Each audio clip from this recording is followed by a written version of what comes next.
ድምጻዊ አቤል ሙሉጌታ ሙዚቃ ላይ ወረደበት አይገልጸው ነገር ነው ሰጠው ላገዙ በዚህ ሰዓት ብዙዎችን እያነጋገረ ትገኛለች።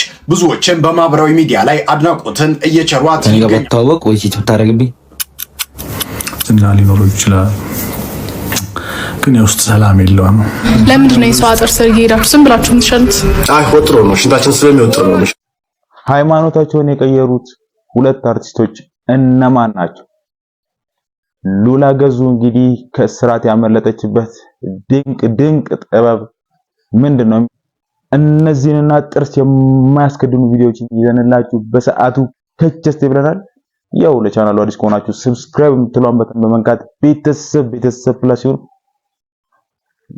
ወደ ቪዲዮ ፎሎሮች አያችሁ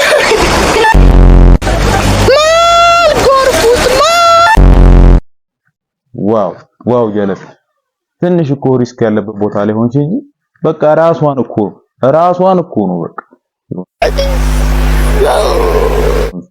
ግን አንዳንድ ጊዜ ባካችሁ እንደዚህ አይነት ቪዲዮ ህፃናት ምናምን ባያዩ ተራለሁ። ምክንያቱም ለምን መሰላችሁ አላ አሁን ጎርፍ መሀል ላይ ቆሜ ቪዲዮ ሰራለሁ ተብሎ ሰማን ቢጠፋ የማን ያለልን?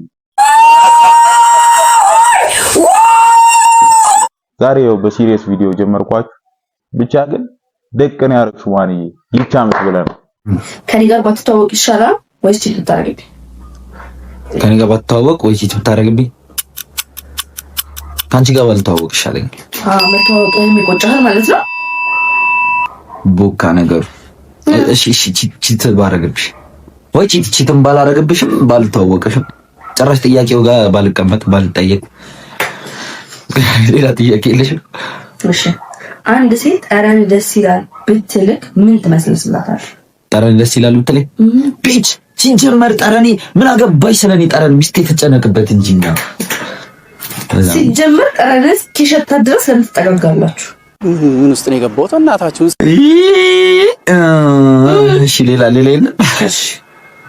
እኔ ከሶስተኛው ፎቅ ከምወድቅና አንተ ከ12ኛው ፎቅ ከምትወድቅ የትኛው ይሻላል? ኧረ አንቺ አትውደቂ። በስመ አብ እኔ ከ12 አንቺ ከ3 እኔ ከ12 ልውደቅ። እግዚአብሔር ማለት ሲጀመር ሴት ልጅ ምንም ነገር እንደማታደርግ ነው እንደሚሰማ ምንም እንደማልችል ካንተ በታች እንደሆንኩ ነው እንደሚሰማ በኢየሱስ ክርስቶስ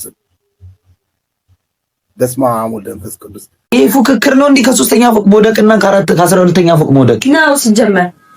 ውደቅ እሺ በቃ ከ12 በዛው ልትገላገለኝ ማለት ነው። ጥያቄዎቹ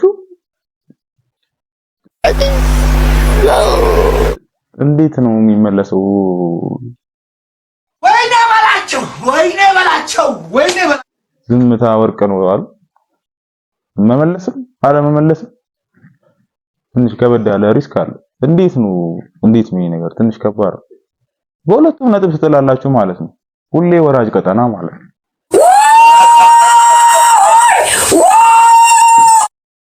የወንዶች ጉዳይ ወዴት አላችሁ? በቃ ወዴት አላችሁ? ተባብረን ይሄን ጥያቄና መልስ እንደዚህ አይነት ጥያቄ ማስቆም አለብን። ምን ትላላችሁ? ኮሜንት ላይ ደቅ አድርጉልኝ። ዛሬ ፒዛ ጋበዝከኛ? ነገ ደግሞ በርገር። እንዴ በየቀኑ አንቺን እየጋበዝኩ ገንዘብ ይለቅ እንዴ? እቺ ነው መሰለች ቆንጆ እስከቤት ሰጣት ትጋብዘኝም? እቺ ነው መሰለች ቆንጆ እስከቤት ሰጥቶ አትጋብዘኝም? እቺ ነው መሰለች ቆንጆ ማለት አንቺን ነው? እና እኔ እግዚአብሔርን አመሰግናለሁ እንጂ አንቺን በየቀኑ መጋበዝ አለብኝ እንዴ? አባዬ ምን ችግር አለው? እውነት በቃ እንደዚህ ፈጣሪ ከባረከማ እሷን እየጋበዝክ እሱን ከይጂ ወጥተህ ምን ችግር አለ? ደግሞ ቁንጂ ልጅ አለች። በቃ ፈጣሪ እድግ ያድርግልህ። ለሀገር ለወገን ነው የምትሆን ለቤተሰብ ምናምን በቃ ምን ልበል ብራዘር ይቻም ነው በቃ ይቻም። አሜንና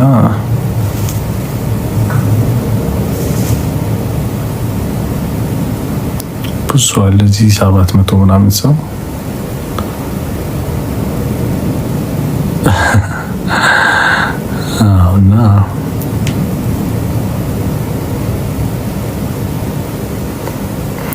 እና ለምን እንደዚህ አሁን አንዳንዴ ለምን ወጥተህ እንደዚህ መናገር አስፈለገ? ለምን ነው የምትናገረው የሚል ሰው ሊኖር ይችላል። እዚህ ማለት ምንድነው እንደዚህ የሚያደርግ ለራሱ ነው ምናምን ይችላል። በአብዛኛው ሰው በዚህ ጊዜ በቃ ተጨንቆ ነው ያለው። ብዙ ነገር ኖሮት ሀብት ሊኖረው ይችላል፣ ዝና ሊኖረው ይችላል፣ ግን የውስጥ ሰላም የለውም። እና የውስጥ ሰላም የሚሰጥ ሌላ ነገር አለ። እኔን የሰጠኝን እሱን ለመናገር ነው። የውስጥ ሰላም የሚሰጥ አለና አይ ነው ብዙ ነገር ሊበላሽ ይችላል ምናምን ዶንት ኬር ከዚህ በኋላ እና በጣም ብዙ የምናገራቸው ታሪኮች አሉኝ። በጣም ብዙ እና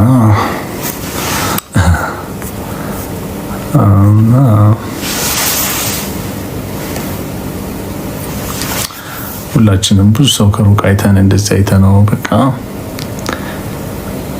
ብለን ሰዎች ላይ የሆነ በቃ የተመቸው የሞላለት የተሳካለት የሚመስሉ ሰዎች ያው ብዙ ጊዜ ከውስጣቸው ጋር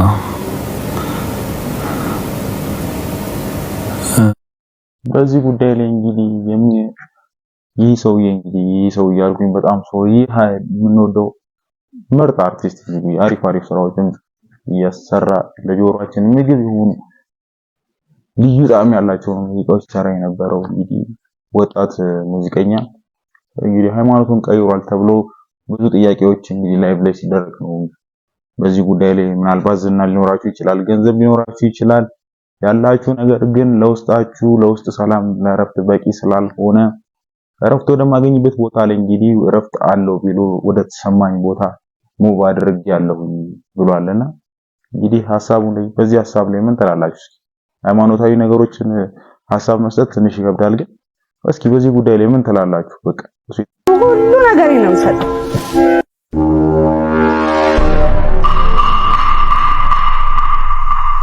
ነገር እንደው አትቀረኝም፣ ምንም ነገር አትቀረኝም። ቆጠብ እያደረግሽ ለማያሰጭ What the hell bro? What the hell? What? Guys, ሚመሮች ነገሩን ወሬስ ነው እየሰጠ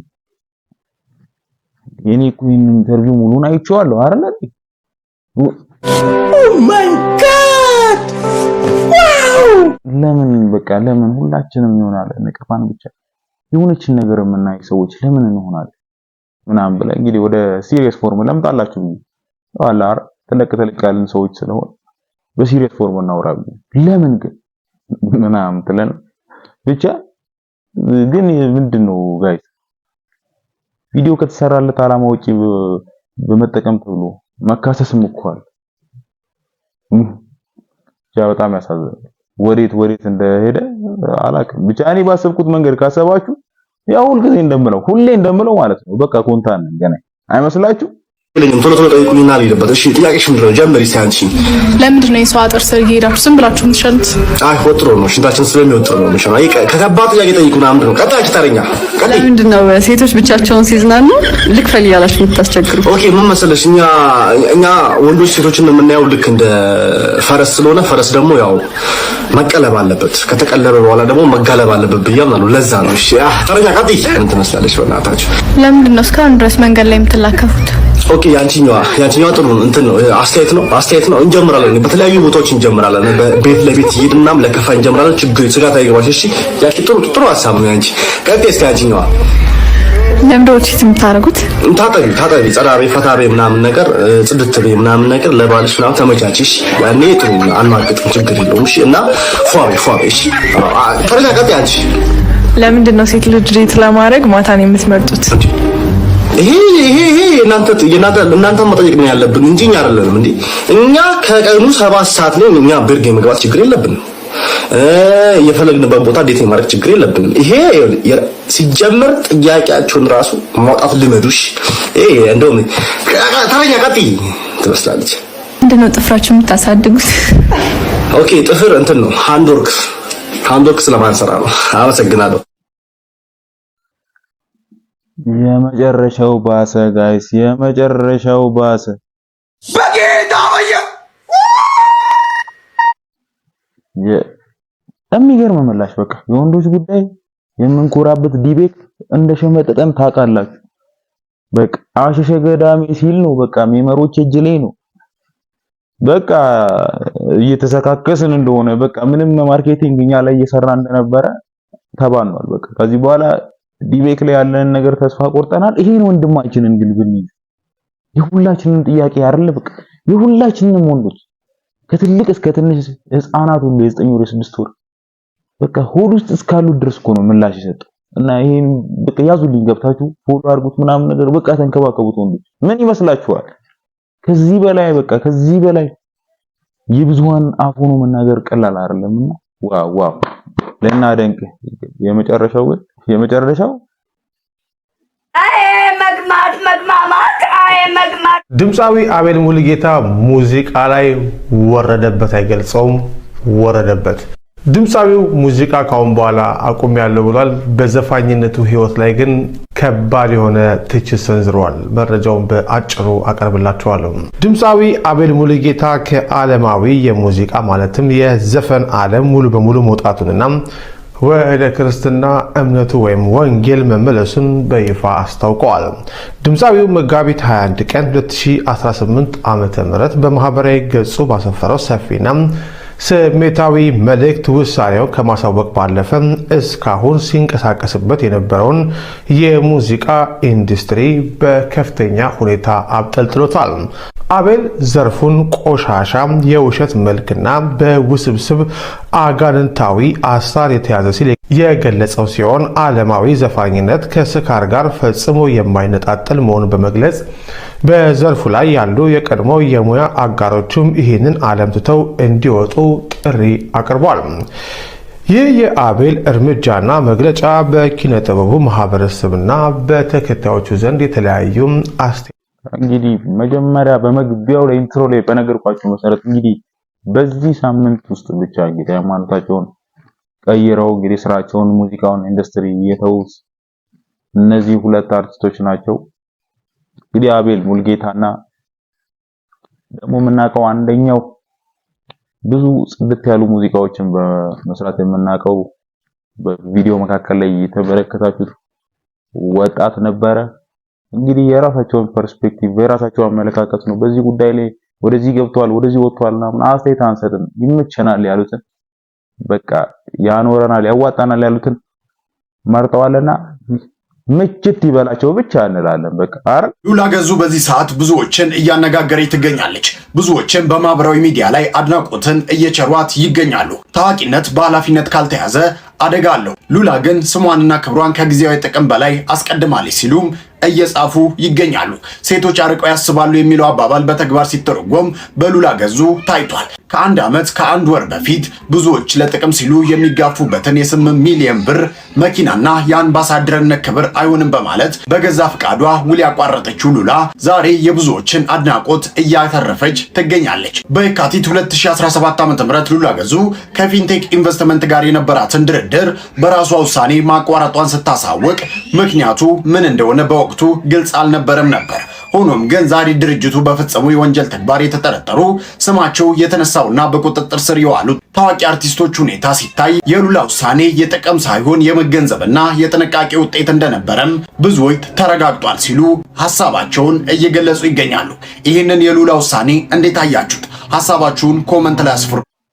ሉላ ገዙ እንግዲህ ያው ሴቶች ይታወቃሉ ቋር በጣም የበሰለ አእምሮ እንዳላቸው በጣም በቃ ስማርት እንደሆኑ ሴቶች እናውቃለን አይደል?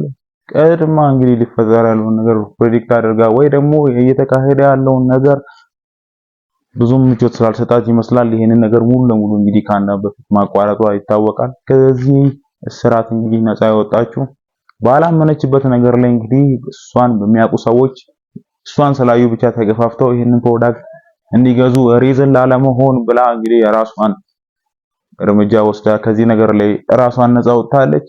እንግዲህ ለዚህ ስማርትነቷ እንግዲህ ለሉላ ገዙ ምን እንደምትውላት አላውቅም። እስኪ ሀሳባችሁን ኮሜንት ላይ ደቅ አድርጉልኝ።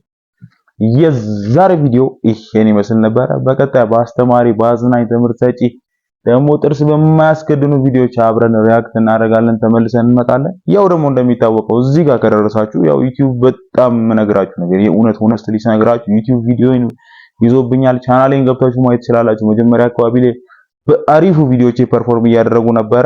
በጣም ብዙ ዋጋ ከፍዬ ነው ቪዲዮ እየሰራሁ ያለሁት። የእውነት ነው መነግራችሁ። እንግዲህ ሆነስትሊ በቃ ኦዲየንሶቼ ያለኝ ትንሽ ሰው ቢሆንም ሆነስትሊ በቃ መነግራችሁ በጣም በብዙ ሳክሪፋይ ነው ቪዲዮ እየሰራሁ ያለሁት። ተናንቆኛል። እንግዲህ አንዴ የነና እናንተን በመተማመን ነው እየቀጠልን ያለ ነው። እናንተም ደግፍ አድርጉኝ፣ ሰብስክራይብ ያደረጋችሁ ሐሳብ አስተያየታችሁን ደግሞ ቪዲዮ ጥሩ ኢንጌጅመንት እንዲኖረው በቃ ወንድሜ እንዴት ነህ ቢሆን በሉኝና አለሁኝ እላችኋለሁ ወዳጆቼ። ኮሜንት ላይ የሆነ ሐሳባችሁን ደቃርጉልኝ። ሰብስክራይብ እና ላይክ እንዳይረሳ። በቀጣይ ባሪፍ በምርጥ በአዝናኝ ቪዲዮዎች ተመልሰን እስከምንገናኝ ሰላም ሰላም ሰላም ከእናንተ ጋር ይሁን።